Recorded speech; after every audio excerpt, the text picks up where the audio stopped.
Sound is real low on my end. I wonder why that is. I don't know.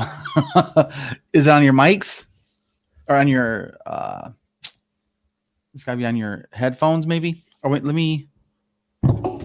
Yeah, that's better. I just turned it up. Okay, cool. Bam! What up, Yang Gang? We are live, and we got here John. He is part of one of the two parts of the Fun Time Program YouTube channel, and the other half will be coming here shortly. How's it going, Yang Gang? Hell yeah. So I just want to make sure everybody knows you guys are in Brooklyn, and we've got to get people on your radar. And so when they come to New York, they know to talk to you guys. That's right. There's you guys in Brooklyn, Ching Jules in Manhattan, and Nell Nieves is also in Brooklyn. And who else is out there? There's a couple more people that are out there, but you know, we're gonna get boots on the ground. And people are going to show up in your neighborhood. Can't wait. It's going to be an exciting summer. Oh, man. It's going to be a wild, wild, wild summer for you guys out in Brooklyn. Well, the whole New York, all 5 boroughs, man. Yeah. Like I've said it 1,000 times. I'm coming in June. I can't wait. One way or another. Can't wait. I got my tax return done. Yes. Well, and hopefully by then, they said there's going to be 100 million vaccines in 100 days. So by then, we should have a lot more. To see it. Oh, of course. Of course. But let's say they get halfway there. That's still 50 million people. And hopefully that will actually flatten the curve like they actually talked about. So we'll see. Also, guys, so make sure you guys go to their channel and subscribe. Okay, subscribe. That's right. Fun Time Program on YouTube. Yes. What up, Che? What's up, Che? What's going on? But yeah, so until Vivica gets here, we'll just talk some shit. Talk some shit about her. Yeah, and actually tomorrow you guys are putting, because actually I was on your guys' podcast and we recorded it. It's coming out tomorrow. So this actually gonna be a good precursor. Yeah. So if you guys want to learn more about Boyce, we got the lowdown. We dug deep, man. We got the whole history. We did the full story on our channel. So check that out tomorrow at Fun Time Program on YouTube. We also put out the whole show in podcast form. So if you guys listen to podcasts on any of the platforms, you can find us there, Fun Time Program. So yeah, check us out. Oh, and also the links are in the description box for this live stream. So you guys can go copy and paste that bad boy and slap it on your computer, cell phone. Love it. So where are people watching this on StreamYard? How does that get published? Is that on YouTube? So it's multi-stream. So right now it's on my Facebook page, my Mindful Skeptics YouTube, the Trickle Up YouTube, my Twitch channel, and Interscope for Twitter Live. Nice. So I can go to 5 platforms.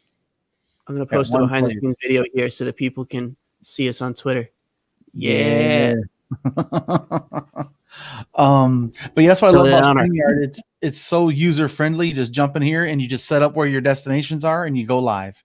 I love that. You know, we've been thinking about doing live streaming for a while now and haven't quite taken the jump. So it's fun to get to test it out with you guys. We did the Yang Gang book club last week. That was really cool. I love seeing the live interaction with the audience. It's a lot of fun to get feedback as you're talking about some of these things and hear what people are thinking about, and also to be able to answer questions, you know, as you go. So it's kind of like a next stage thing for us. We've been doing only the recording and editing, which is, it's nice because you can put out a really polished product, but oh my God, it's so much work. And the live stream is more interactive. So I treat my live streams as like a call-in show. Anyone can jump in a discussion and give their own 2 cents, or if they want to just comment, they can. But I like to bring the comments up on screen too. And let me put that on Facebook. There we go. Yeah, man. So yeah, back when Yang was on the trail, buddy, we had over I think at one point the highest I got was like a little over 2,000 people watching a stream at once. And that was when things were at the highest pitch fever. Nice. But how are you a New Yorker through and through? Yeah, 100%. I grew up upstate, but like real close to the city, suburbs. Yeah. Yeah. You said Facebook and Twitter, right? Yep. It's on Facebook, Twitter, Facebook, YouTube, and Twitch. Twitter as well. So Periscope? Yep. It's on all that. So right now it's on Twitch. Yeah, it's on Twitch. It's streaming right now on Twitter. Let me see if I can find it real quick. Oh, Fred just texted me. Yeah, so if you go on Twitter, it just populates. I don't know how to. I don't know. I never watch myself on Twitter, so I don't know. It should come up as an alert or something. But yeah, so I really hope Viv gets here soon. So I really want to dive into who you guys are. And I won't ask the same questions that were asked on your live stream or on your recorded podcast. We'll because we did jump a little bit into our history too. You turned it right around on us. That was fun. Yeah. I just can't help it, man. If I see people, I want to get to know them more too and ask questions. So I figured, you know what, let's do it back and forth here. But yeah, man. So I believe you have a photography studio you're in right now, right? Yeah, this is my studio, Fredrickson Studios. Been here for about a year. Got the studio right before pandemic hit. Perfect timing. It was like making moves, you know. I was feeling really good with my business, and then bam, 90% of my business gone overnight. So that was a bit of a head scratcher to kind of figure out, you know, what to do next. But yeah, once I realized that, like, doing this podcast, starting to think about the bigger issues, the longer term issues that I've been passionate about for a long time, you know, the kind of stuff that Andrew Yang brought to the forefront. It's been such an opportunity to really dive into that kind of stuff, get the podcast rolling, and to start, you know, interviewing really awesome people who are doing awesome things. And it's been such an inspiration to take this kind of like unemployment situation and turn it into, how do we live the lifestyle that we want everybody to be able to live once universal basic income comes in? So once everybody has UBI, what do they do next? You know what I mean? Yeah. How do we encourage more people to be entrepreneurs, to be creatives, to create the next big, best thing? So because, you know, I hate when people tell me, oh, you know, UBI is going to make people lazy. I'm like, no, it's not. It's going to unlock the potential that we're all missing out on. So we need to emulate that lifestyle right now in this time to show people that, like, look, we're sitting home on unemployment. What are we doing? We're creating the next big, best thing so that once the world comes back, we're ready to, you know, just take it to the next level. So yeah, we'll get into all that. So when did you, that way we'll talk about you until Vi shows up. When did you find Andrew Yang personally? That's a great question. So I've been a big fan of Sam Harris for a long time. So I came across obviously Andrew's interview with Sam. That was the first time I'd heard about any of this kind of stuff, and it was this weird fringe idea, you know.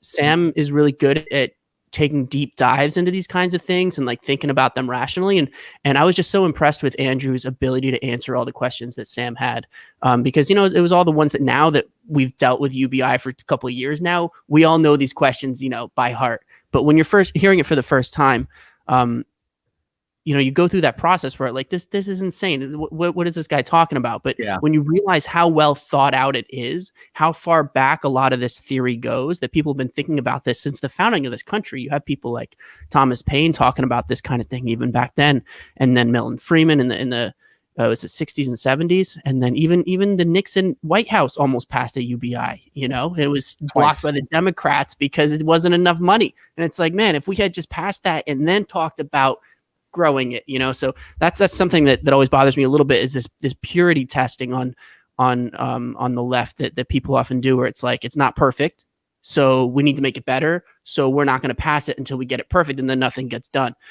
So I've been really impressed by Andrew's pragmatism and his ability to work, you know, across the aisle and try to understand, well, how do people on both sides of the political spectrum think about these things, and what kind of messaging do we need to use to reach people that don't necessarily think like us? Because if you're just telling them same things that, you know, people in New York City are going to respond to, that's not going to work in Iowa. So the fact that Andrew has you know, led the way and shown how to do that kind of crossing the political divide to get these important ideas out into the mainstream in a way that people of all political across the political spectrum can identify with.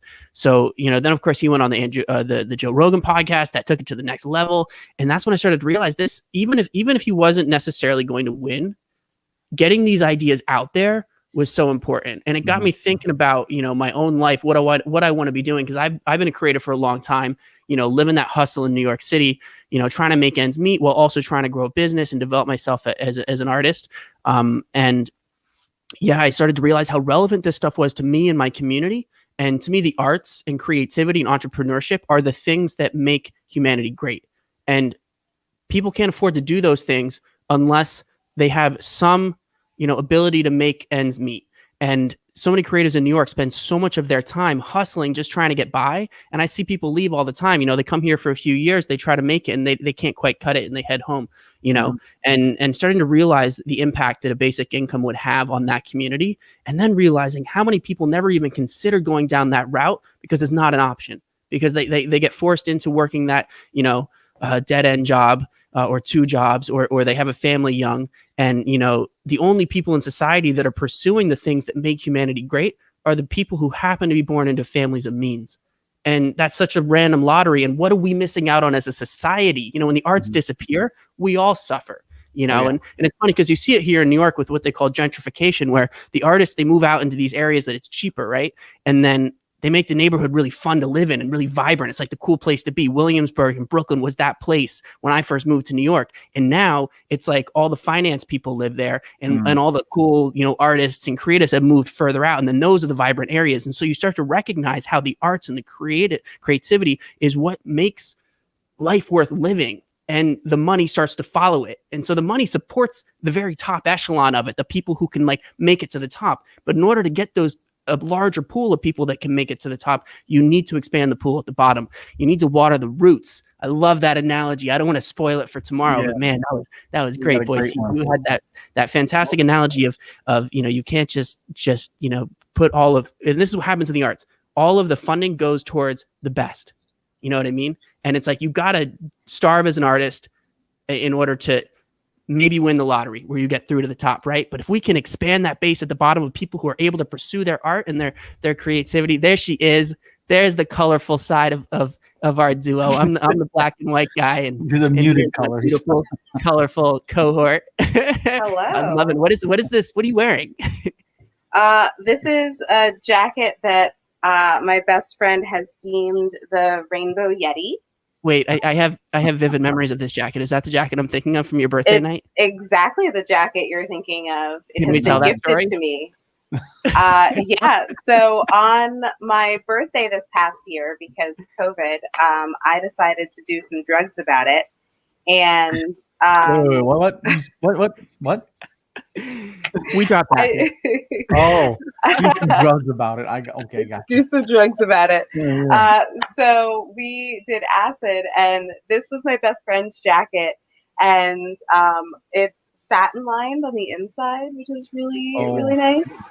I have some great memories of that jacket. I was running around mostly topless, just in a bra and this jacket, and we were tripping for 11 hours. Good God. It was fucking crazy. It was more than we signed up for, to be honest. Yeah, seeing visuals for 11 hours. So that was really entertaining. So this was such a great jacket because it's just the right amount of warm and just the right amount of breeze, but also so soft and fuzzy and rainbow and psychedelic. It was the perfect jacket. So it was basically my second skin. And since she just moved out of her apartment, she was downsizing and was like, "Hey, do you want this jacket? I've only worn it twice. And you've worn it more times in my apartment than I've worn it." And I was like, yes, please. I would like this jacket. It's mine now. So we got some folks in the comments. Sleep says boys to 5'9". That's right. I'm in Michigan. That's close enough. All right. But we were talking about John's intro, how he got into Andrew Yang and supporting UBI and the whole 9 yards. Mm-hmm. I would love to hear your coming to Yang moment, Vivica. On the podcast, actually. So the more that we talked about UBI on the podcast, the more that I figured that, okay, maybe I should look into this a little bit more. And the more a lot of things that Andrew Yang was saying made sense. And so I'm really excited to see what he's going to do with the mayoral campaign. And it's actually interesting because as I'm looking into some of the other candidates, he has some stiff competition out in the field right now. Yeah. In the mayoral candidate race. And I say that in the best possible way, because I have found, besides him, at least two other candidates that have an incredibly progressive platform that are running on very similar platforms to Andrew Yang. And because we're doing the ranked choice voting, any one of those three candidates, I am so jazzed about, because I know that all three of them are going to be doing great fucking things. So if it's not Yang, which obviously we hope it is, but if it's not, I know that like there's two other people who are willing to take up the torch to do exactly what Yang is trying to do. Well, that's what happens with ranked choice voting. One of those three will all three elevate each other, and the winner takes it all. But that's like, and hopefully, what you hope is that those three will include each other as 1, 2, 3, and wash out the other 7 that are in there. Exactly. Then the creams are crowded. Then you'll see who has the number 2s. Right. So I'm really interested in what happens in New York. I'm going to do a deep dive into the numbers once the election is over, and be like, this is the difference between ranked choice voting and just a general primary, you know? Right. You're going to have to do that with Nerds for Yang. Oh, Tom's ahead of me on that shit. It's also interesting because New York has had closed primaries up until now. So this is going to be a complete deviation from everything that we've been used to up until this point. So we're going from closed primaries and some of the most closed and segregated primaries in the country to ranked choice voting, which allows for open primaries, and it allows for so much more choice, and it allows for the possibility of getting your needs as a constituent met, because everyone is working ostensibly together instead of against each other the way they would in regular. Well, that's the biggest thing I've noticed with ranked choice voting, and Yang really pioneered this in the 2016 campaign, not 2016, 2020 campaign. God, it feels like 4 years ago already, right? It was only last year. Oh my goodness. Like I keep saying, 2020 was actually a decade long. It's been March a decade. was actually five full years. But no, the way that the month that never ends. Exactly. The way that Andrew really focused on the positivity in his campaign and bringing as many of the other candidates to his ideas in a positive way, rather than running a campaign where it's like my way or the highway, I'm the only option. He talked about all the other candidates and tried to really build bridges and build relationships with them, obviously because he's looking longer term than just that one specific race. But what I've noticed about ranked choice voting is it enables the same kind of thing to happen, where candidates can really focus on building bridges to the other candidates and talking about the things that they share in commonality, because they are angling for the votes of the other candidates, even if they're not going to get their top vote. If you can get their second place vote, that builds a whole new coalition for you, and that makes the candidates much more positive, and you have less of a winner take all negative race that I feel like tends to come out of these first past the post. What's it traditionally called? It is the first past the post. Yeah, gotcha. So that's one of the things that I'm most excited about with ranked choice voting, because like someone who's my third choice might be the person who ends up winning. And I'm super excited because like if Andrew Yang ends up being someone's third choice and he wins because he's someone's third choice, fuck yes. Yeah, that's great. But also if someone who is completely unheard of that no one knows of is that third choice and is also on the same exact like energy as Yang, fuck yes as well. Like as long as our needs are getting met as a constituent, I'm super excited to see what's going to happen with this race. The other thing to notice about that is that because candidates are forced to consider the platforms of other candidates and to angle for the votes of other candidates, the ones who they end up spending time with and thinking about their ideas, the more likely they are. If a candidate gets a lot of support and ends up second, the more likely the person who wins is going to have to consider the ideas of that second place candidate. And so it ends up being a way for the better ideas to rise to the top. And whoever ends up winning ends up having to consider those other ideas because they had to work for the votes of the people who voted for that second place or that third place candidate, assuming they're not polar opposites. And that's, at the end of the day, Andrew has taught us this. It's the ideas that matter. It's no individual person that matters. Yes, we love Andrew. Yes, we'd love to see him implement these ideas because he's demonstrated his ability to think about these things and his ability to be a leader and a problem solver. But at the end of the day, if somebody else picks up the mantle of UBI or ranked choice voting or, you know, any of his other amazing policies, that's a win for all of us. So ranked choice voting, I think, really contributes to enabling that to happen. And I'm really excited to see how that plays out in this mayoral race. So does this change the primary? Because the primary is June 22nd, a Tuesday. Yep. So is the primary open? That means top 3 go on to the general, top 4 go to the general? No. I think it's top 2, top 1 or top 2? No, just one person goes to the general. Just top this one? Okay. So Yeah, it's the nomination for the Democratic Party. But is it, what do you mean by, because what's the need for an open primary then? Right. No, it's not.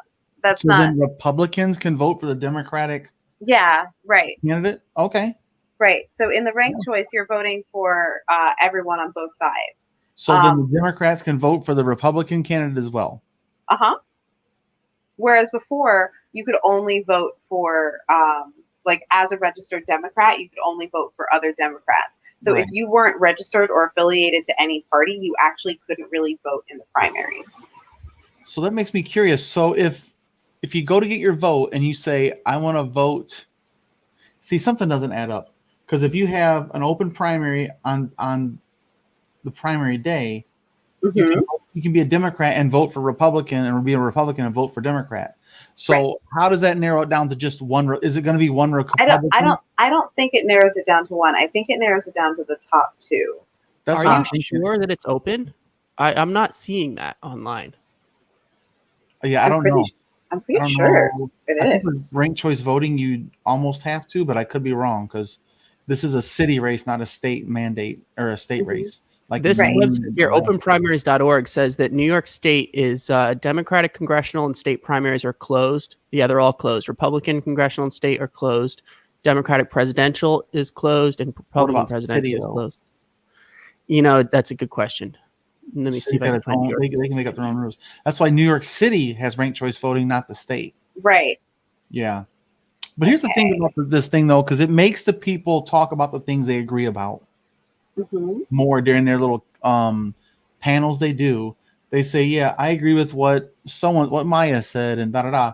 And what it's going to hurt is people like Maya specifically. What's her last name? Maya Wiley. You know, she's coming after Yang on some bullshit stuff about these, you know, these articles about women and the campaign and stuff. And so when she comes after him like that, that's going to hurt her in ranked choice voting because she's actually trying to come for she's punching up in a way that isn't really going to make people take her as a 2. They might put her at last just out of spite. You know what I'm saying? So that's what hopefully it incentivizes better behavior when it comes to these debates and these panels. That's the hope. Yeah. Yeah. And there are some great people that are lifelong servants to the city, but also at the same time, you got to watch out because those are the same people that ran that state or that city into the ground. So that's what you get that kind of. Okay. So I figured it out. So what it's going to do is, so it's the first person who gets a 50% or more majority. Yes. So if, so the bottom few people, as they tally all the votes, the bottom, 3 candidates, as they go up, their votes get distributed upwards. Yeah. Right. And so that's how they narrow it down to the one person. And that's why it has to be an open primary, because if they're doing all of the candidates at once from both sides, pulling it up like that is going to get the actual vote from all of the people on both sides equally. But I mean, I don't think it is, though. I think they're 2 separate primaries. Republicans vote in the Republican one, and the Democrats vote in the Democrat one, and then they take the winner from each, and they go to the general head-to-head. That everybody gets to vote. I think the Republicans have a closed ranked choice voting, and the Democrats have a closed ranked choice voting. That's my understanding as well. General, so that makes more sense because the open primary means that you can, like in Michigan, you can be a Republican and vote for Democrat, Independent, or whatever. Can you vote in both primaries though, or do you have to pick one? No. You have to pick one. The primaries aren't open in Michigan. Only the general is. The general is, right? I'm pretty sure that's how it is in New York too. I can't find it definitive except for that one website, but it didn't specify New York City specifically. It just said New York State. So we'll have to look into it. We got Crystal here. She is in Australia, one of our Aussies. She says they got ranked choice voting, and a lot of people, including herself, vote from the bottom of the ballot up. That makes sense. What does that mean? Like you put Trump last before you put Biden first. You know what I mean? Mm-hmm. Like all else, I don't want this motherfucker winning. You list the people that you want the least on the bottom, so that you can put the people that you love the most at the top. Yeah, that makes sense. What's up, brother? Thanks for joining us. Yes, we got people in here that are 77. We got someone from here we go, New Zealander. Yay! I love Kiwis. One of my favorite humans is a Kiwi. He says, I pay less taxes in New Zealand than you do in the US, and we get a ton of stuff back from taxes. Yep. Is that true? The tax rate is lower? Yes. In New Zealand, wow. Well, they have less infrastructure too. You know, it's an island. So it's like the size of Jersey. So, you know what I mean? Like, not to be, I want to go to New Zealand so bad, it's not even funny. Because the people, and trust me, I'm a big fan of the culture. Okay. That's my two sons here. Nice. My tattoo. Damn it. Nice. There it is. So I'm a big fan of the culture. But yeah, we got people from way over there checking us out, man. I love this shit. I love it. But yeah, so then that's how you guys come to Yang. How did you two come together to do a podcast in the first place? Now I know this has got to be fucking interesting, first of all. So I must hear this story. I mean, what a year it's been for us. Pandemic hit, and we both, we work in the same industries. We both spend a lot of time working in hospitality, in events, in live entertainment. And yeah, when shit hit the fan, we both just got together. We were like, what are we going to do with ourselves? And we started having these awesome conversations about the world. And it's like, how could you not, with everything that was going on? And we were like, let's just get on camera and start recording this stuff. And, one thing led to another. And here we are six months later in the studio. And Vivica's usually in here on camera with me in the studio, but we're doing this separate tonight. Because Vivica is going to be doing some D&D tonight, so she can't be. Because I'm the biggest nerd. Yeah, it's actually funny. I tweeted the other day. Obviously, it got zero traction because 4 people follow me on social or on Twitter. That's about to go up. Trust me. I have 60 followers, but I've only been on Twitter for a week, so I feel like 60 followers in a week is actually pretty decent. Just put a blue cap on your thing on your description. Put a blue hat on there. Blue hat. Yang Gang. And they'll follow you just because you're Yang Gang. So one cool thing. Yeah. But yeah, so I tweeted the other day that I was thinking about. I would love to have a Yang Gang D&D campaign that's broadcast live every week, where we implement the policies of Yang's campaign into the actual D&D campaign, where we are trying to go from town to town to implement these policies and see how the villagers react in story. Oh boy. I think that would be really fascinating. I think that'd be really fun. Dragons, so I have no idea how that even looks. I'd be curious to find out. Put that out on Twitter. See how many people you could find in the Yang Gang who are into it. It'd be really fun to see if that could materialize. Here's Dr. What up, Dr. A? He's a clinical psychologist, I believe it is. And fuck yeah. I think he's up in Washington State now. I got to meet him in person in Iowa. Nice. Super fortunate, man. Dr. A is good. Actually, Dr. A is the one that donated this microphone setup too. Oh, dope. Over a year ago, man. Thank you, Dr. A. Woo, woo. So many good people in the Yang Gang. Making the boys sound good. Psychiatrist, not a clinical psychologist. Yeah. There you go, psychiatrist. We love psychiatrists, though. Yes. How else would I manage my ADHD? I went through 3 years of that shit, man, to get my mind right, and get me to settle the fuck down. What it come down to, chill the fuck out. Meditation is huge. Yeah, for sure. You can do it. And recognizing your own triggers. That's a huge one. Yeah, for sure. A way of controlling it and just that's gonna set me off. I'm out. Doc, Adderall for the win. Oh my god! I'm fucking I literally Adderall doesn't work for me. I literally took Adderall earlier today because I needed to clean and was like, yeah, cool. So, hey, executive functioning disorder. I guess I can either sit here and be paralyzed because I haven't brushed my teeth yet for the day, or I can take some Adderall and get everything fucking done because it just bypasses that dysfunction. So you said you guys both worked in the same industry as far as like servers, or just because of the photography and stuff? The service Everything. industry, but like kind of like the nightlife industry in general. So I was a bartender on high-end luxury yachts for 5 years. I also was a kink performer where I would do electro flogging demonstrations. I was hosting parties in Brooklyn. So like an event manager, like I was all over the fucking place. I did fucking production assistant stuff, so everywhere.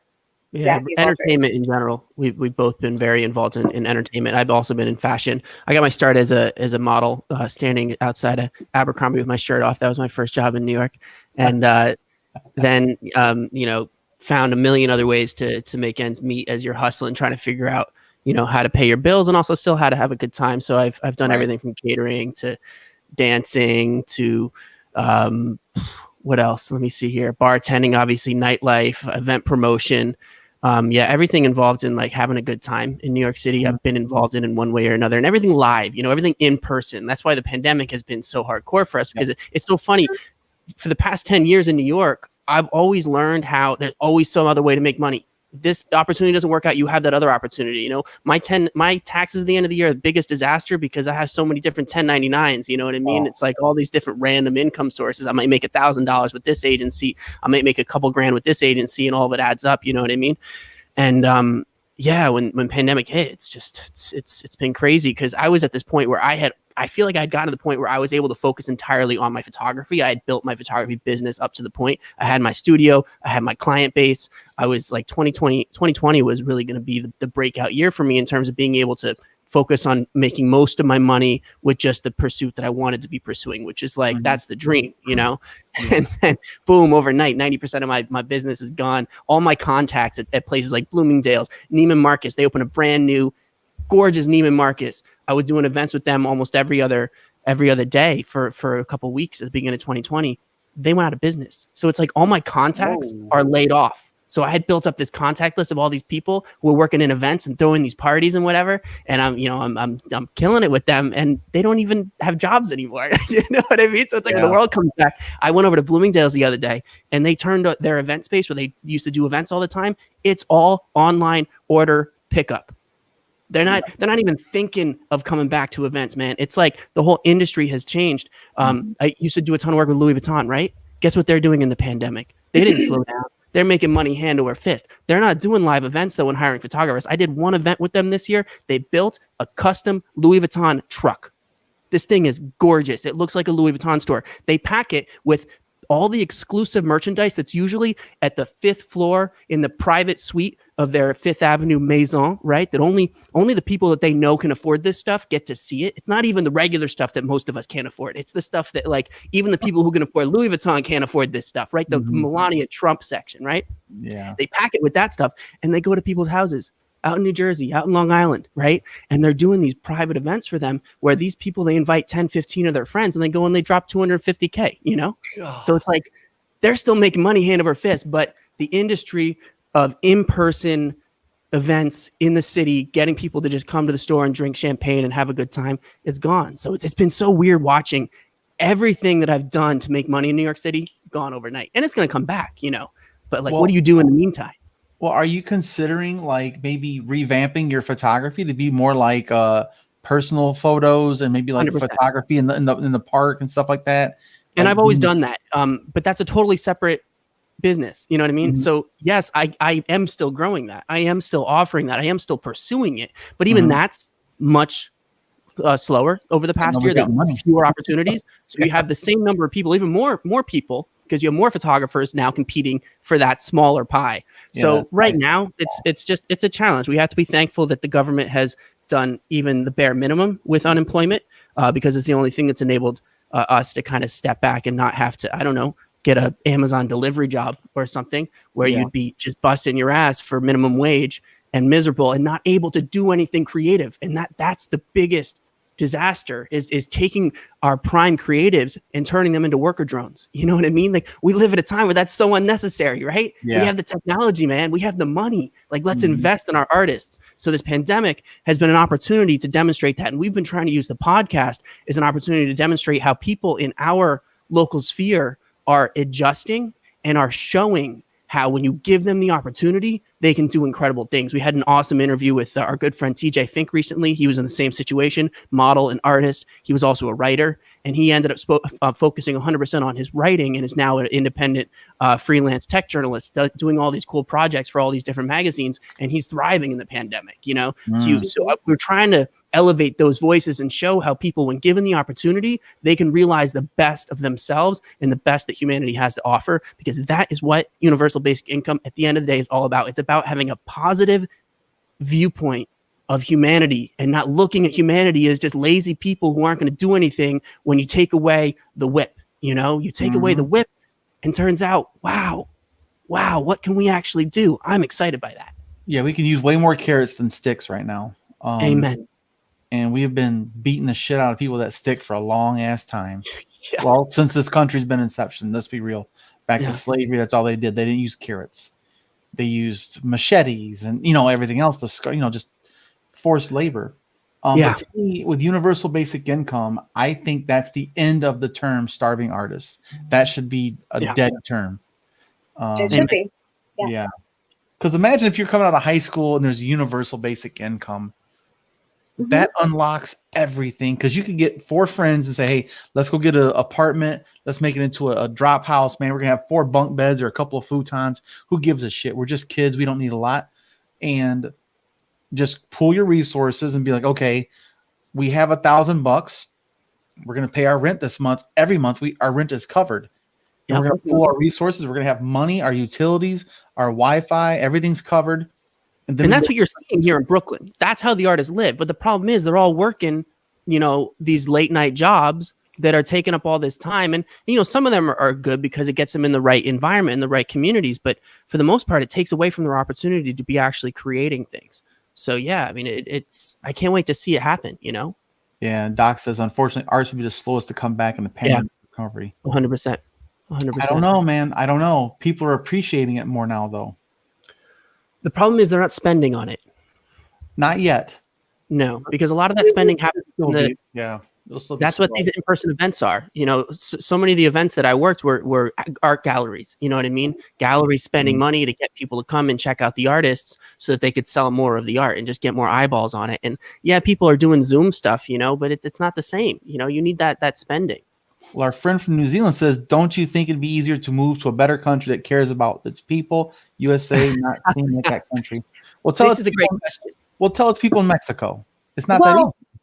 I would say I mean, yes, it would be easier for some, but the problem is that privilege is just that. It's a privilege. Your average American is a single paycheck or 2 away from poverty. So your average American doesn't have enough of a nest egg that they can actually just up and move within the country, let alone out of the country. And the job opportunities in countries like New Zealand, which obviously, like, I would love to come to New Zealand and live there for a few years, if not extended, because the country is beautiful. You guys have a fantastic government situation going on. Your economy is fantastic. I have nothing but great things to say about Jacinda. She's amazing. And great leadership. Fan-fucking-tastic. I think that she is a role model for the world stage, and I would love to live in New Zealand. But obviously, like, New Zealand can't house the majority of Americans that need help. Y'all don't want it. You don't want 350 million Americans rolling up on your shores. Good luck with that. And realistically, like, it makes sense that we really just need to fix this country. And because if we don't fix this country, we're basically just dooming further generations of people who are, again, going to be stuck here to inescapable poverty.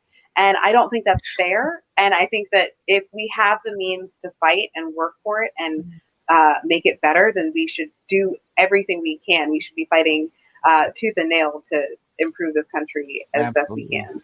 It's so true. But this is such a good question because I had the same questions coming from my father at the beginning of this pandemic. He leans pretty conservative, and the conservative movement in general, conservative thought, is all about personal responsibility. It's like, well, if you lost your job, why should the government take care of you? Go out and find that next opportunity. And it's like, okay, sure, I could go out and find an opportunity doing Amazon deliveries, right? I'm taking that job away from somebody else who doesn't have the unemployment opportunity that I have to sit back and take this time to create something else. So systemically, those answers don't work. You can always look at personal responsibility and like, yeah, maybe you're exceptional. You can be the one who doesn't get screwed over by this pandemic and can find that opportunity because you can rise above the rest, right? Because exceptionalism, right? We want to think about ourselves as being the exception to everything, but that doesn't answer the systemic problem. That doesn't answer the problem with everyone else out there. So I didn't want to be that one who found a way to be the exception to the rule. I wanted to live the systemic issue and then raise awareness around it and try to model what the right response to this is systemically. Right. And that's what it's all about at the end of the day. Like, yeah, I could move to New Zealand, but that doesn't fix the problem back here. So yeah, we got to think about this stuff systemically. It's the only way, you know? Well, and that's the thing. If you don't like it, leave type of attitude is a non sequitur for me. Mm-hmm. It doesn't work. No. And it's really a kind of classist, from an American perspective, it's a classist argument. Because in other countries that might be an option, but here it's absolutely fucking not. Well, not just that. Let's look at statistics. As the wealth gap gets bigger, the chasm gets wider, less interstate movement is moving out of your state is lower than ever. It's definitely moving out of the country. I mean, there's people that I know in this area that have never left the state of Michigan. Yeah. I know plenty of people in Ohio who have never left Ohio, never left as in like have never gotten on a plane and like left the state, let alone actually left the country. And that's one of the side effects of wealth inequality, the continuing disparity. And that's something that ends up, I think, further exacerbating the political divide that we have, because it makes it harder for people to understand how other people in other places in the country think. Mm-hmm. And it makes it so much easier to treat people as somebody that you don't have to care about their needs. You don't have to have empathy for them because you have no connection to them. They are so far away in another land, and they're, another political group from you. And we don't talk to people from across the aisle. You know what I mean? And that's why something like universal basic income can be such a help for that, because it enables people to have some mobility. Because if they lose their job in New York, right, they can maybe find a cheaper a cost of living area and find new opportunities there, because they don't lose that basic income when they travel, as long as you stay in the country. You know what I mean? And that, I think, is so helpful, because we have these people cramming into cities for any little opportunity, and we're losing the rural areas where there could be an incredible amount of opportunity if people had money in those areas, if people could move to those areas with a guaranteed minimum income, that they can then find the next opportunities in those towns and revitalize those towns. It's not just find it, create opportunity. Create it. That's the point. Right. That's the point. Entrepreneurship. In answer to Jamie's question, I think that America is a third world country masquerading as a superpower. We're a third world country in a trench coat. He says, "Don't you think the USA has not evolved like most first world countries?" We haven't. The issue. Well, let's think about this country though. We haven't. We are prepubescent on the world stage. Yeah. This is the first experiment ever tried like this, self-ruled democracy. Right. So to me, 1883 is when we became a toddler. 1960s we became a pubescent. Right. Prepubescent. And prepubescent. Trump is fucking acne. There's we're still pretty prepubescent. Yeah, we're in the acne phase, but Trump is that big fucking zit that's on the tip of your nose. Holy shit, we gotta do something about this. We're gonna have a lot of scar tissue. You know what I mean? Like, it's that type of blemish, and that's we're pubescent, man. And on the world stage, we're very young. We're adolescents as far as governance, and every country went through this. We're just going through it now. Other countries, look at England, look at Germany, look at France. Right. They fucking killed everybody left and right forever and ever and ever. Amen. Kiss the cloak type of thing. So we just have a different way of doing it. We're doing our own warfare just in Congress. Yeah. And on the streets. They're fucking letting people die or killing them with the police officers or the military. But we are a very, very young system and we're figuring it out. So that's why I'm not leaving. We're how do I want to put this? It's like we're that hot chick that's in like the romantic comedies that looks all weird and then all of a sudden blossoms into this. Like there's something. They make her look nerdy and not attractive, and then all of a sudden she's gorgeous. Where's Freddie Prinze Jr. when you need her? Or Freddie Prinze, yeah. But that's how I see it. Like we are in that phase of we're about to get real hot. Yeah. If you want in those contexts where when we get this human-centered capitalism on the right path, we get a better infrastructure. We start rebuilding the country and creating jobs and opportunities, and get a universal basic income, get universal health care. We're the hot chicks on the world. Everybody wants to come here again. No one wants to come here right now. We're fucking. The United States is built on some amazing ideas. It just hasn't been distributed correctly. You know what I mean? The opportunity has been there for very few. You know, the equality has been there for very few. The upward mobility has been there for very few. But like in any other country, inevitably the class struggles start to arise because the people at the top find ways to manipulate the system to solidify their power.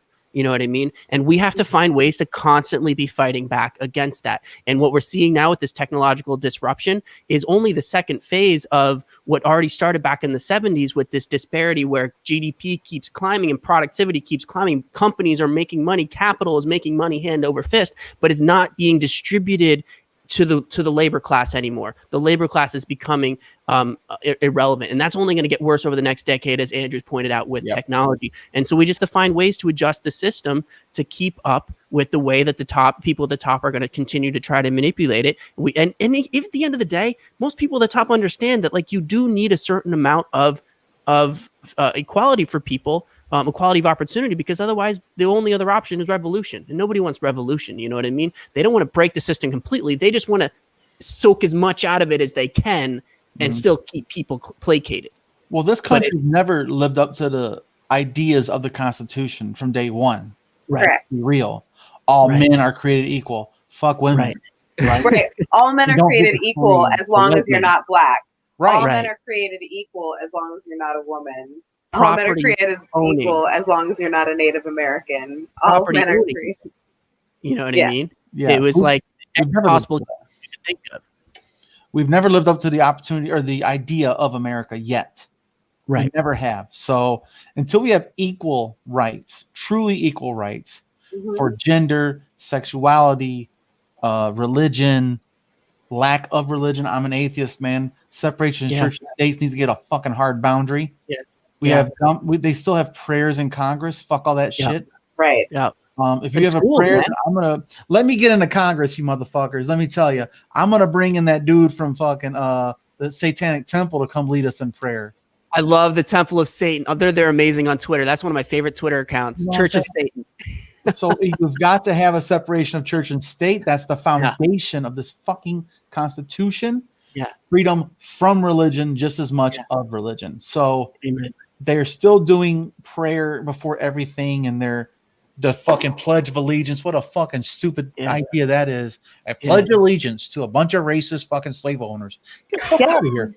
Everything about the Pledge of Allegiance is super fucking creepy. It's a cult. I've never said it's a cult. I went to private school. We never had this. School. Yeah. We were forced to say it in my private school. I'm actually reaching out to Lucian Graves. I'm gonna try and get him on here. I really want to talk to him. I got the Satanic Bible here. Nice. I need to get that. Where is that fucker? I think it's in my closet. But I went to one of their showings of Hail Satan, and just because when they got recognized as an organized religion and tax exemption. Yeah, they did. Yep. Yeah. About 3 years ago, 2 or 3 years, maybe 2018, they got recognized as a nonprofit religion. Yes, God is not great. That's my Bible right there. Christopher Hitchens, baby. God is not great. Why religion poisons everything. Yeah. And so I really do want to get in touch with those types of guys, because Lucian Greaves, that guy gave up everything for that movement to say this is ridiculous. Yeah. Oh, here's another one, man. Here's another great comment. It's the rise of white supremacy. The church was used to maintain supremacy. Absolutely. Oh, can I tag in here? Absolutely. So it's not the rise of white supremacy through the church. It's the maintenance of white supremacy through the church. The church, the Christianity in general, it's the first form of mass crowd control that we've ever had. And it's still in general. All religions. It's still to this day a form of mass control of people, right? But also on top of that, it's a slave religion. It preaches the meek shall inherit the earth, and turn the other cheek, and I think everyone forgets that in the Bible, they're in the Old Testament, there are actually instructions on how to sell slaves. Oh yeah, and how to beat them. Yeah, how to beat them, and under what circumstances you should stone your children. Mm-hmm. Even Jesus commented on this though in the New Testament. I didn't realize this. I did a little more research on it. Even Jesus comments on that. Something about how just because they're slaves doesn't mean you shouldn't hit them or something. I need to pull up the quotes, but I was surprised by that. It's not just an Old Testament thing. Right. Yeah. So we need to evolve past that whole idea. Like I said, I've always been preaching here, pardon the pun, that we need a 21st century update to the Bill of Rights. To the freedom of speech and the freedom of religion, to include all the technical. To the Constitution as well. I mean, the Constitution is really only supposed to be a temporary document. Yeah, it's a living, breathing document capable of being amended. We have not passed an amendment, I think, since the 80s. Yeah, I think that was the 25th, right?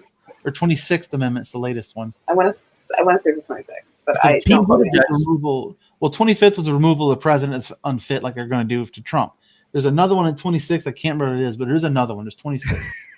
But it's Buttigieg spoke really well about this. He made that a really important part of his platform. He said that the first day in office, that was going to be his number one thing, was figuring out how to fix our federal issues.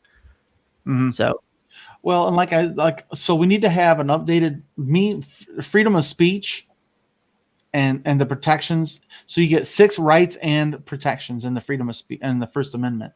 So we need to have an updated version of that to include technology when it comes to online speech. Like, how are we going to do this? Because they updated it for radio and TV. I can't say fuckity fuck on TV, but I can say it here. Oh, hold on one second, guys. That's my daughter. Let me answer that real quick. Makes sense. What up, kid? Whoops, shit. What up, kid? Yeah. I love being live because things like this happen. Right. It's an experience. I'm live streaming right now, and I didn't plan on picking you up till 8. Yeah. Oh, at 8? You get off at 8, not 9. You get off at 8 or 9. Shit. Okay. Hey, well, how about this? Tell Michaela, pick your ass up and take you to your mom's. I'll pick you up from there.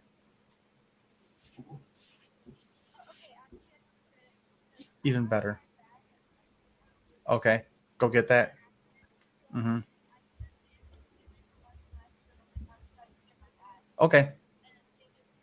All right. I'll hit you up when I get done live streaming. All right, kiddo. All right. Love you, kid. Okay. Bye. I'm a dad 24/7. Amen. So my daughter has a job. My daughter got a second job today.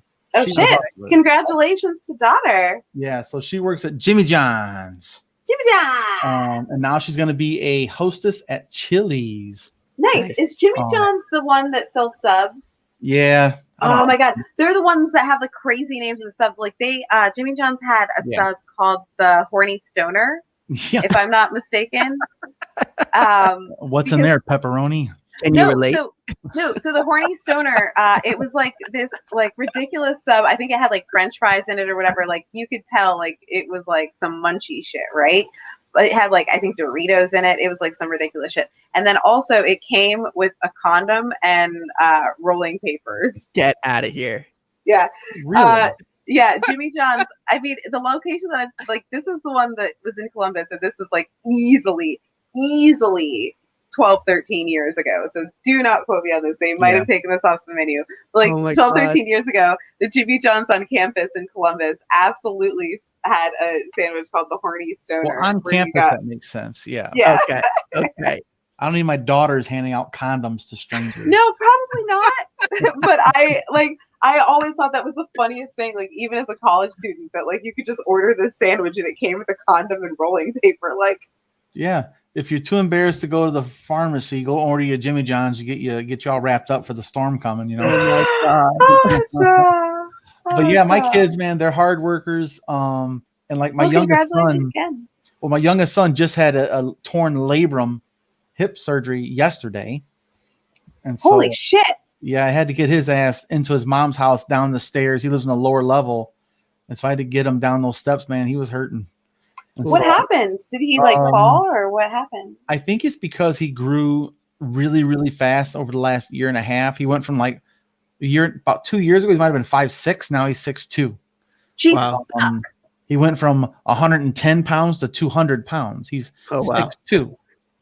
Wow. And he's got like big ass hands and some big old feet. He wears like a size 11.5 or 12. And his hands are really long fingered little bastard. Little suckers. He's 6'2" for crying. I'm 5'9", 5'10". 5'10" with my shoes on. Hey. But that's why that person said earlier, Boyce the 5'9". It's because I'm 5'9". Gotcha. And Royce the 5'9" is the rapper from Detroit, Michigan. Yep. You guys know who he is. He is awesome. Yeah. He has a song called Caterpillar with Eminem. Is by far one of the greatest songs I've heard in a long time. It is really good. I'm a huge rap fan. If you're a huge rap fan, mm-hmm. I'm obviously going to have to go off on this tangent. Have you heard of Snow the Product? I've heard of a product that they call Snow. Exactly. Yeah. No. So she is actually a rapper. She's a little Mexican girl. She's, I think, my height. I think she's like 5'2", like me, 5'3". She's bilingual and bisexual, and she raps about both. And she spits fire fucking bars. And like she was rapping with Tech Nine. So she's like, yeah, I fucking love Tech Nine. Like Tech Nine for life. Like I just love lyrics, real lyrics, not this mumble rap, lean bullshit. If you like lyrics, then you're gonna love Snow the Product. I'll send you a link. Check her out. I love all music except country. I just can't get down with it. Fuck country. I can get down with Johnny Cash. Johnny Cash, I can get down with. That's 6. He's funny. I'm techno all day, baby. I just keep up with the beats. I'm just techno all day long. Drive Vivica crazy. But that's the thing though, is now again, let's think about it. Coming out of high school right now, there is no hope. There is no hope. There is no future. You're thinking, am I gonna go? Yeah, like, am I gonna go to college and go into debt for 100 and something K, and then pay for that for 30 years, and then in 30 years buy my first house? Right. Or am I gonna do the tech school way, or just do a 2-year degree and get what I can, go into a little bit of debt and just get a little bit of jobby job, make a little bit of money. And you're still going to take 20 years to pay that small amount of debt off, unless you are really disciplined, which is hard to do when you have an economic boot on your throat. Yeah. And with a UBI, you can say, you know what? I could go to college, but I'm just not too sure.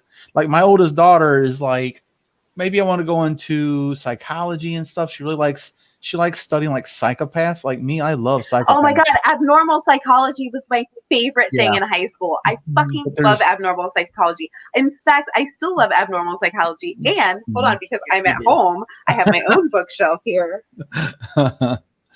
So yeah, me and my daughter sit down and watch the Ted Bundy tapes and shit. Got my DSM-5, my little mini DSM. She tries to keep up with all my personalities.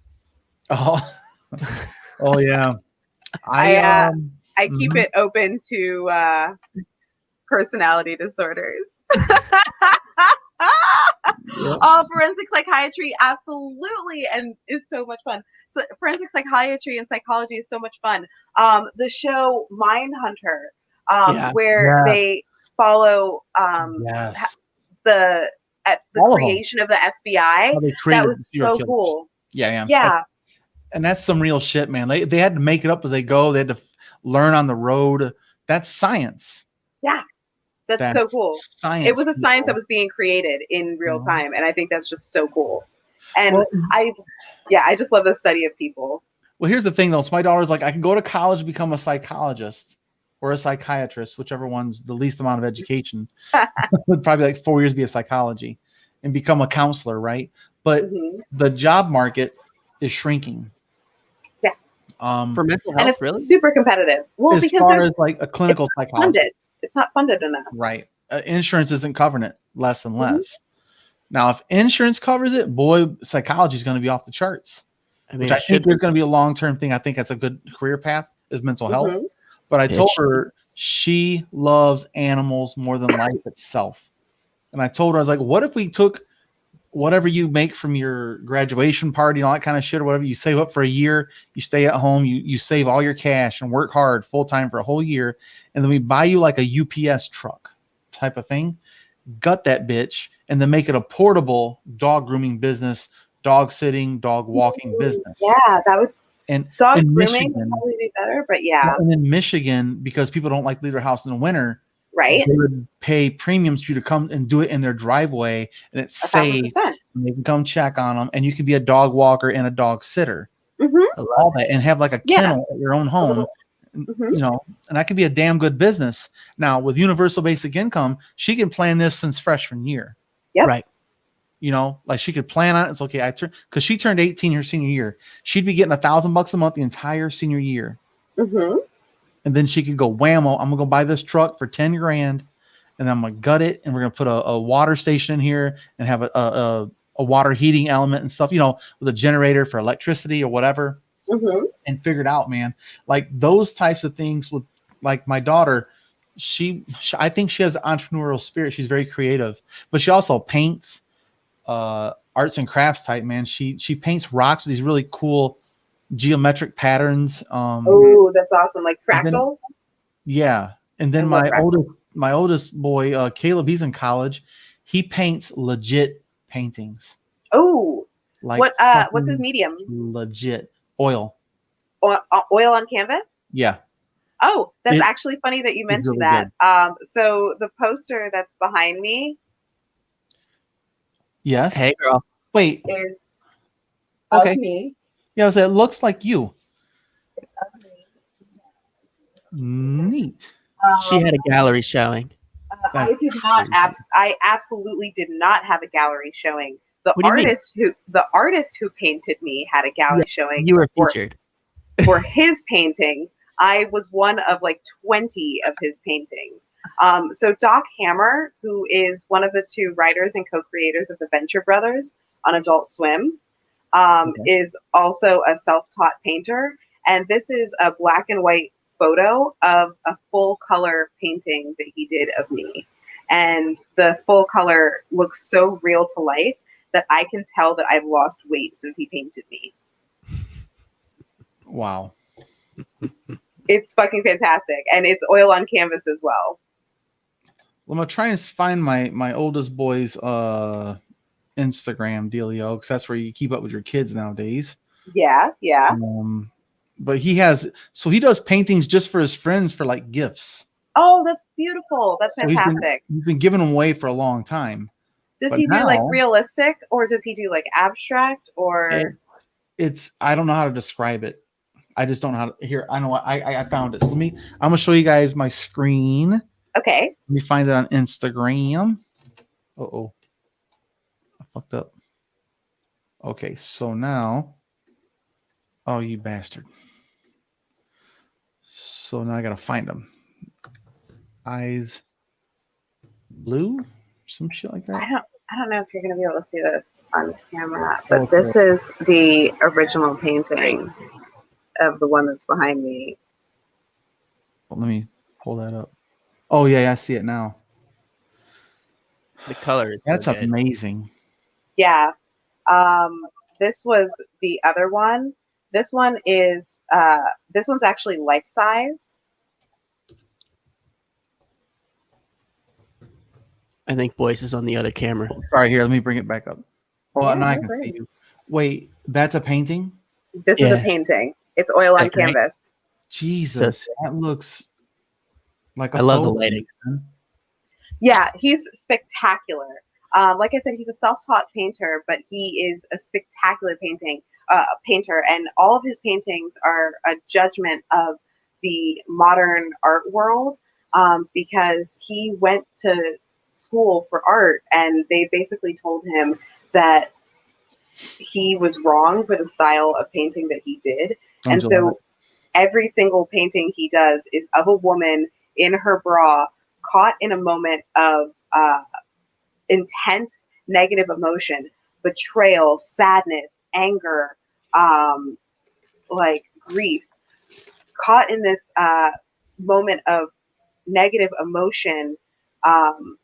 And when you put all of them together in the gallery, all of the women end up judging you as you're walking around. You just feel like all of these women are just glaring at you. Scorned. And it's his judgment of the modern art world. Yeah. Here, I actually found this, guys. So these are his paintings. Oh, they're fantastic. So his thing is the eyeball. Mm-hmm. All of them. Now, this is my favorite one. Okay, what the hell's going on here? Instagram really doesn't like it if you're not logged in. It really stresses you out and forces you to log in. I thought it was. Especially on a computer. What? Oh. Sorry, guys. I was not ready. Just select the password from the dropdown. It wouldn't let me. Really? You son of a bitch. Oh, you prick. Whatever. Well, here's the point, though. This is my favorite one. Oh, wow. Oh, that's gorgeous. Yeah. So he's starting to evolve, and he bought these old paintings from an older lady at an estate sale. These are all I'm sorry. Yeah. These antique frames. He actually bought them at an estate sale. Beautiful. Because frames like that are so fucking expensive, and they're so difficult to find. Yep. And they're a little weathered. But that one's cool. This one's cool. He just does the eyeball thing. Yeah. So I really dig it, man. It's really trippy. Yeah, no, they're beautiful. He's got a lot of skill. And again, he's only been doing this for like a year and a half. This is my take of Vivica right here. Well, can you see that, Boyce? Let me take it down there. That's your what, John? Okay, don't move yet. My take of Vivica. I like the pictures of me in the orange dress much better. I know I don't have it printed out. I only have this one version with you and Steph together. This dress is amazing. I need to print some more of the other ones in the orange dress. So that's my best friend Steph who gave me this coat. That's her, huh? As you can see, we are best friends. But like I was telling my oldest kid, he loves paintings for his birthday. I bought like $100 worth of materials for him. I said, "Hey, you're going back to college. Give away your last ones." But I was like, let's actually do like a series. Right. Let's take 6 paintings, 4, 5, 6, whatever you want to call it, and then do them in black and white, and only use one monotone for the accent colors, and call it that color series, like it's the red series, and sell it as a 6-piece. And then as you grow, you do more and more pieces with more and more numbers, but those first 6 are the most desirable, the first generation, the limited edition. So we can grow an idea out and just amazing. And as he gets better, his eye becomes harder and harder to see in the painting. Yeah. And I saw that. How new and old they are, the eye gets They're smaller. hidden. Yeah. It's more nuanced. That's what I like the one with the tree, man. It's in the trees and it's got the water. It's amazing. So it's really subtle. He would really be able to excel with the universal basic income and not have to worry about college. These are the stories we need to tell. If you look at humanity in general? What has enabled humanity and mammals really as a subset of the animal kingdom is that we have this long gestational period where we are kind of helpless and reliant on our parents, right? And you get up to 14 years old and then you get thrust out of the wild, you got to survive, right? You're not going to reach your full potential if that's where you draw the line on your development, right? So now in the modern world, we say, okay, kids get to go till they're 18. We still support them. And then after that, they're kind of on their own. They got to figure out college for themselves, unless you're a child of means, right? And then you got your family enabling you to go to college, or you're really smart and you get a scholarship, right? And so a very select few get to realize their full potential and go to pursue that, bachelor's degree, or to pursue their life as an artist, or to go even continue on with a PhD or something like that. And, giving people, just enabling more people to be able to pursue those things, because in order to reach your potential, you have to spend so much time developing your skill set, right? And you can't develop your skill set as an artist, because art, before you reach that top potential, doesn't pay, man. You got to struggle. You got to learn. You got to practice. You got to make 1 million copies of something. And then when you make that incredible piece that somebody's willing to spend money on, it's got all of that hard sweat and labor built into that final iteration of it, right? And that's what somebody's paying a lot of money for, is that the 10 years it took you to develop the skill set to be able to produce that piece. They're not just paying for the paint on that one canvas. You know what I mean? They're paying for the accumulation of the talent that enabled you to produce that. And the accumulation of that talent cannot happen without some form of support. And that has to either come from family or community. And our community, man, our community is national now, right? Yes. We need to invest in people in every part of this country. Let's start with the country. I mean, obviously worldwide. I want to go worldwide. There's no doubt. But we have to do it at this point on a nation by nation level. You know what I mean? We can't necessarily advocate for. Well, I was telling my son that he could even consider starting a channel of some sort, and then maybe doing a live stream painting. That's one way to hack the system for sure. And maybe find a shortcut and find clients. Be like, okay, guys, I'm going to live stream for 8 hours while I paint. Yeah, that's one of the most important things to learn as an artist, is to learn how to sell the entertainment side of it as well. Because it's not just your ability as an artist, it's your ability to tell a story that gets people excited about your art. That's more than just looking at the art itself. It's the story that goes into producing it. If you go into any luxury store in the country, you go into a Louis Vuitton or a Dior, and you're going to see video screens where they're showing the artistry, the hundreds of hours it took of painstaking, incredibly talented work by these incredible artisans in some remote village in Italy. 500 hours worth of their time went into creating this handbag. And that's why you're going to spend $50,000 on it, or $250,000 on it. It's the storytelling. The individual piece is not worth that money, but the story makes the piece worth that money. If you can tell a story as an artist, get people invested in who you are and the story behind the art that you're creating, that's what takes it to the next level. I love that. You can tell the behind the scenes of how you create it. But you can't be creative if you're hungry. You can't be creative if you're worried about your next meal, or your home situation, or if you're in an abusive relationship, or in a neglectful relationship, or a controlling relationship. UBI will free people of battered relationships, give them an avenue out of those. This pandemic taught us that. You know what it taught us? Because this was an experiment in that when we first lost our income as 1099 employees, independent contractors, right? There was no unemployment. Unemployment doesn't exist for 1099 because you don't pay into the system. You don't have a real job, right?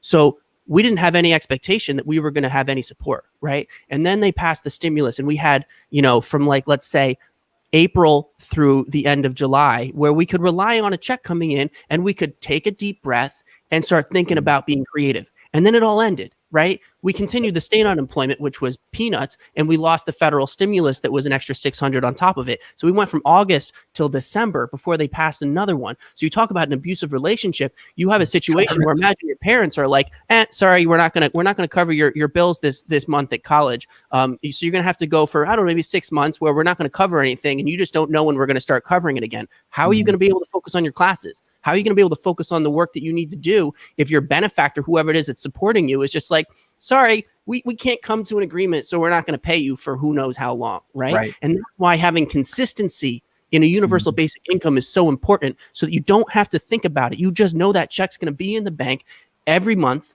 and you can rely on it. It takes all the mental space that goes into worrying about your survival you can now spend on creativity, and you can't do it without consistency and reliability.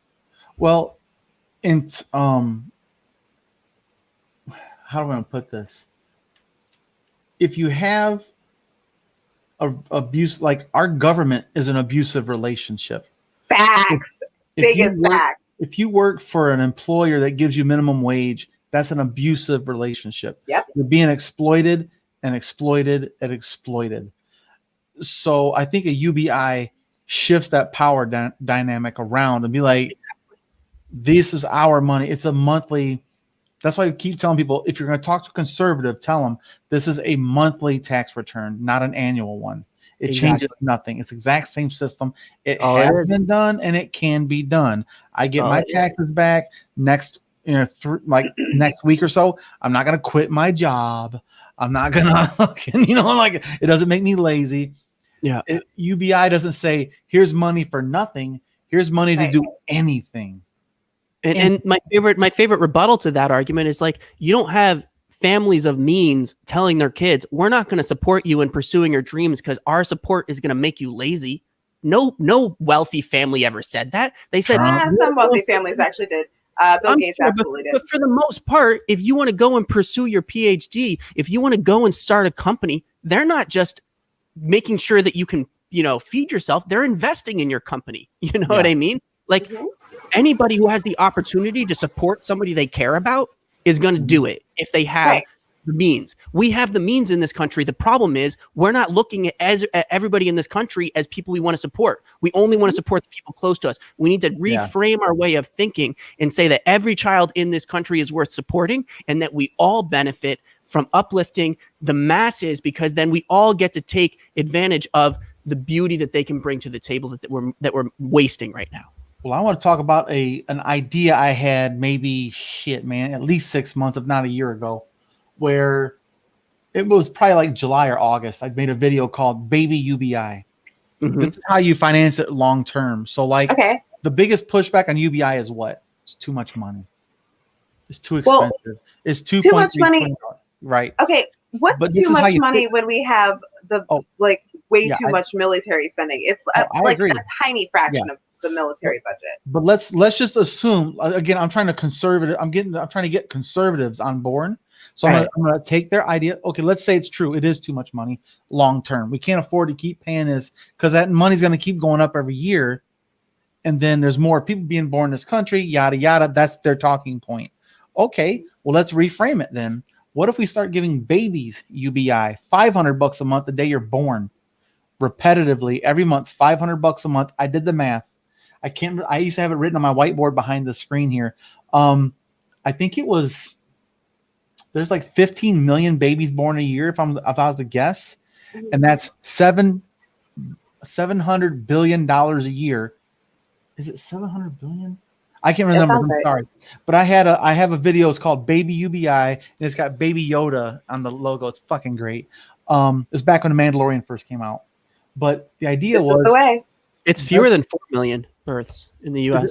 Is it okay? Then it's probably like $15 billion a year is what it costs to finance this, right? How much were you saying per year? Like 5,000, 6,000 per year? No, $500 a month. That's 6,000 a year, right? Yes, per baby. So times 3.8 million, right? So $1 billion. So it'd be $7 billion, or is it? I can't remember. Anyway, it's a fraction of the military spending. The most hilarious tiny fraction. It's less than 1% of the. So I'm going to redo this video with better numbers, but that's the first year. The next year is going to be more because you're going to double it, right? But there's going to be a peak where after 18 years, the next year, those kids, their UBI is funded forever. It's a trust fund forever. Right. And then so you're going to have to pay for 18 years worth of this UBI for $2.3 billion a year. What's that? $2.3 billion a year. 2.3 billion. We wasted it on research. That's not even how much we spend on the patrol section of the NYPD a year. Right. So we spent $5.2 billion on just the patrol unit of the NYPD in 2020. So we could finance the future UBIs with a trust fund for fucking ever. For less than we pay in New York City for the fucking pigs. No, you just figure, let's just multiply that times 20, because eventually it's going to be about 20 years worth in one place. Mm-hmm. After 18 years, you're going to have this steady number of, let's say, 2.3 billion times 20, which is about $40 billion a year. Still ain't shit in our budget. Mm-hmm. $20 billion a year ain't shit. Or 40, I'm sorry, $40 billion. Oh, we lost him. He'll be back. But okay, bye, John. I do gotta get going. I gotta go pick up my daughter. She texted me her ride is not available. Oh no. But yeah, that's like, we could finance the future by using the market that we use to make other people wealthy. There's nothing wrong with being a trust fund baby. There's nothing wrong with it. It's a matter of what you it's a matter of having everyone be that trust fund baby. Every baby born in the United States gets it. Yeah. Every baby. We don't care who your parents are, DACA included. If you're born here, you get equality. That's right. True equality. But think about it. Our budget can be fixed. Yes. In 18 years. So the best time to plant a tree was 20 years ago. Mm-hmm. The next best day is today.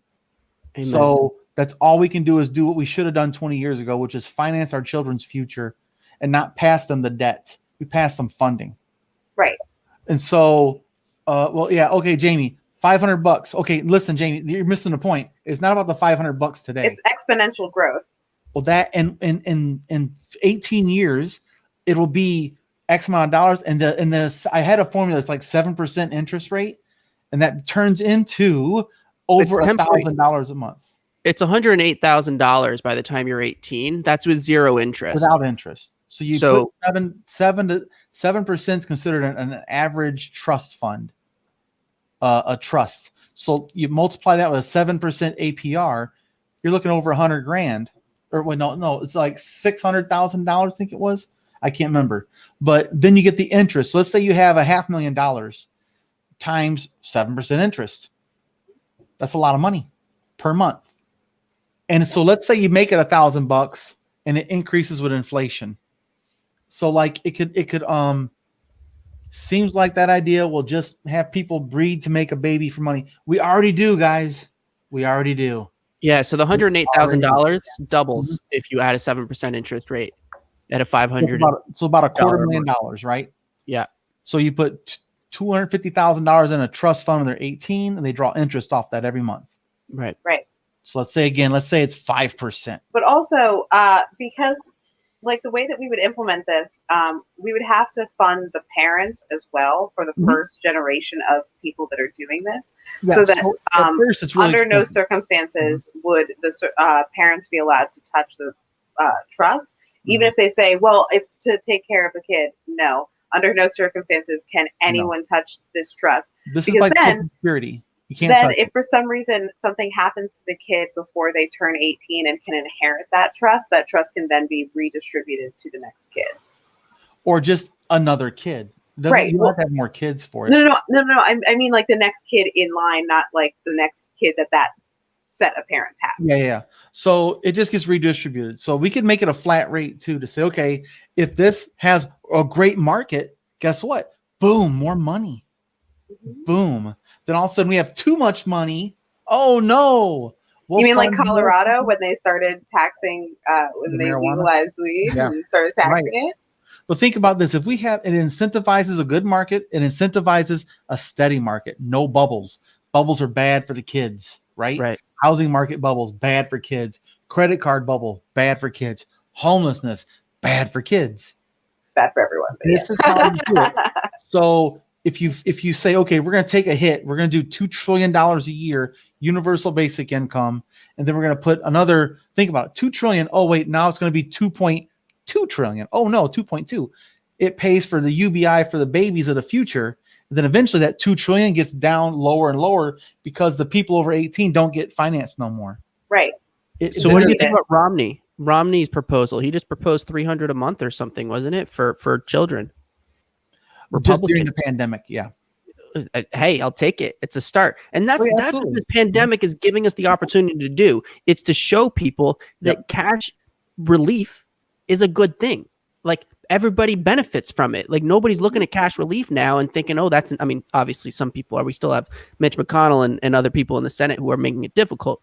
But the point is that everyday people are now getting a taste of the fact that we have the money, that giving it directly to people is a good thing.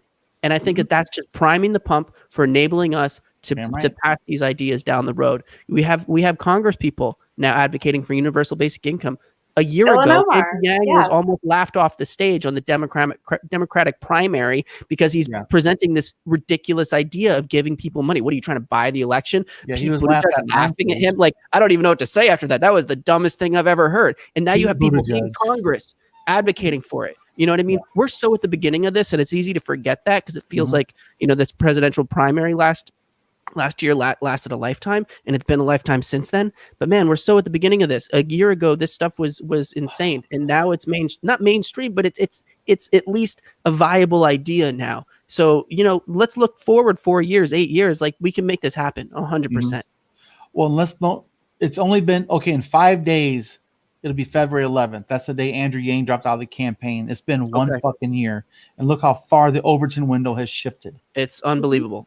It took Bernie 4 years to shift the Overton window on Medicare for all.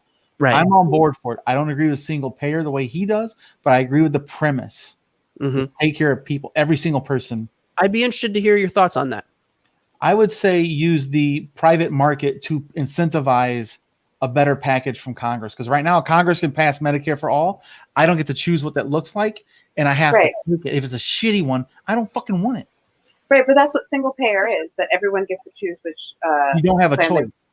You don't have a choice. Yeah, doesn't it remove all choice and just give you the one government program? That's what I'm saying. But if the one government program is better than any choice that you had on the market, then why would you need to choose? Not necessarily, because Congress could say, okay, you're going to pass Medicare for all. Let's say the conservatives get in, they say, we're going to cut some shit to save money. They can do that. So let's say they make it a shitty program that doesn't cover much. It still comes out of your pocket. It doesn't cover dental and vision and hearing, whatever, mental health, special needs. They can make it a horrible fucking system like Cobra, and it's forced upon you. And I think Medicare for all should be open source or open market competition to say, okay, it's got to be better than my insurance, or I don't want the fucker. Right. I just think we should force Congress to get on the plan and not allow them to have their own separate plan, and then they will fix it overnight. That's my caveat. Is I want to do a public option, but Congress doesn't get to have that option. They must take it. Right. You want to run for Congress? Sorry, that's part of the deal. You want to run for Congress? Sorry, you can't bring a gun in Capitol Hill. Sorry, you can't smoke in fucking doors, asshole. You can't do public speaking tours no more to make money, motherfuckers.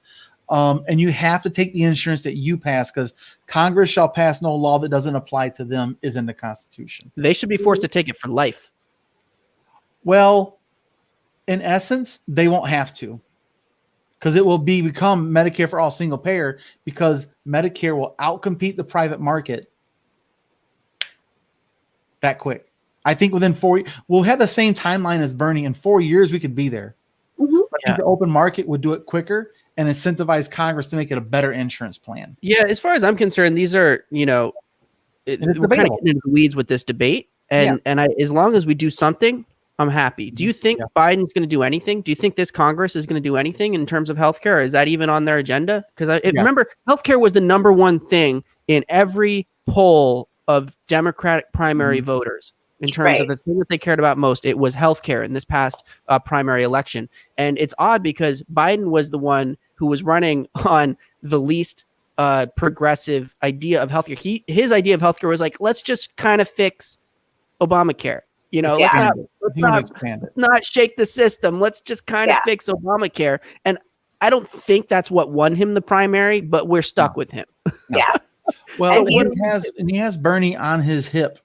He does. But he's also come out and said that he absolutely will not support Medicare for all. Oh, yeah, that's for sure. He just wants to expand Obamacare. To say, let's bring it down to 55 instead of 65. That'll be considered a win for him.